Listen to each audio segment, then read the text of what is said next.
What's up, guys? Today I want to talk about the square aspect in astrology. This can apply to both the natal chart, that's an aspect within your own birth chart, or in compatibility with another person in a composite chart. But I'm going to mainly talk about, say, compatibility with another person because it's maybe more simple and easier to understand and maybe more relatable. So remember, a square personality, a square aspect is a relationship between two placements that is 90 degrees apart. So if you visualize the wheel, when Cancer is facing north, its squares, Libra and Aries, are facing east and west. So you want to think about, this is sort of an analogy, but you want to think about the placements which are around the perimeter of the wheel as facing inward, so that they all eventually intersect in the middle. And then they divert, they extend infinitely outward, beyond the wheel, beyond the center, in different directions. So this creates a sort of harsh relationship between two square placements, which are 90 degrees apart. They're perpendicular lines. So again, when Cancer is facing north, Aries is facing west, which means there's only one small point at which Cancer and Aries are together, that they intersect, that they're even close at all. Because as soon as two squared signs, or two perpendicular lines, intersect, they begin to extend indefinitely in different directions. We could say that squared placements are literally looking past one another, looking in different directions. And now this makes working relationships between squares quite difficult, because squared signs are of the same modality, which means that Cancer and Aries are both cardinal signs. Leo and Taurus are squared. They are both fixed signs. And the thing about signs in the same modality is that they take on the same roles in relationships, in the workplace, in friend groups, and otherwise. So cardinal signs tend to be more leadership roles. They tend to be more idea-oriented, more startup types, more like, let's get this shit going and leave the details to the maybe fixed managers to deal with, and to implement. And so let's say within a company, you may have a Cancer and an Aries, or a Capricorn and an Aries, or a Capricorn and a Libra, which are squared, who want to take on the leadership role, but they have two very different styles in which they do so. So they may not see eye to eye in taking on that leadership role, even though they very well could achieve the same results and the same quality of results.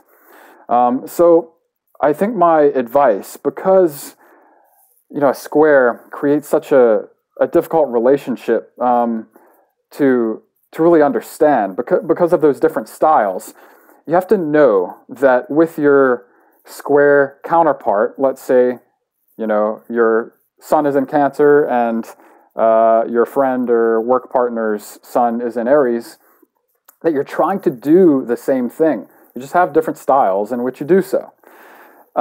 So because those signs, if they're facing inward, let's say, are really looking past one another and extend indefinitely in different directions, you want to find that place where you do intersect, right in the center of the chart. You're going to intersect at some point.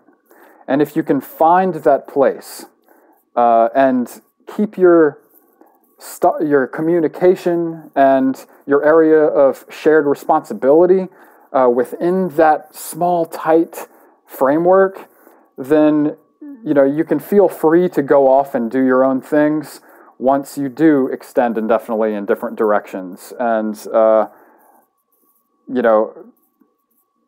start to deal with the things that you are more independently adopting. I can relate to this in a big way because my brother. I use the Cancer Sun analogy because I'm a Cancer Sun and a Capricorn dominant chart.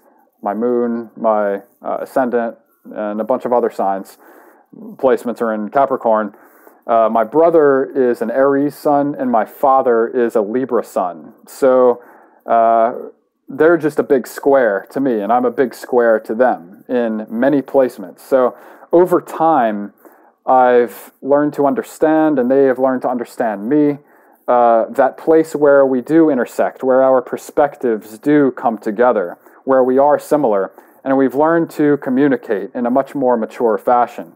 And we kind of know our boundaries, know our limits with one another, because if we take that too far, we are going to extend indefinitely in different directions and not see eye to eye and butt heads. So working with a square partnership, it can be very tough at first in finding that balance and in finding that place of intersection. But once you do, it can achieve, I think, tremendous growth for yourself and for the sake of that partnership, whatever its nature. So that is my general thought on the square relationship. I'm going to do one for each aspect. But the square is a very important one, especially with regards to compatibility. If you have to get shit done with someone, you want to find that place where you intersect and, stay within those limits. Know your limits with someone. This kind of also applies for your natal chart. So I have a square between my Mars, which is in Aries, and is my masculine, action-taking part of my personality, with my ascendant and my moon, which are both in Capricorn. And so my communication with people, with new people, can be quite abrasive because, communication isn't just about Mercury. I think it's about your ascendant and how you come off to other people, and also about that action-taking part of yourself, which is Mars. And so my little Cancer Mercury can be squashed by my, very harsh and abrasive square between Capricorn and Aries, which are thought of as more intense styles of personality. So anyway, those are my thoughts on the square aspect. Stay tuned for more. Hope you enjoyed it, and I'll see you in the next one. Cheers.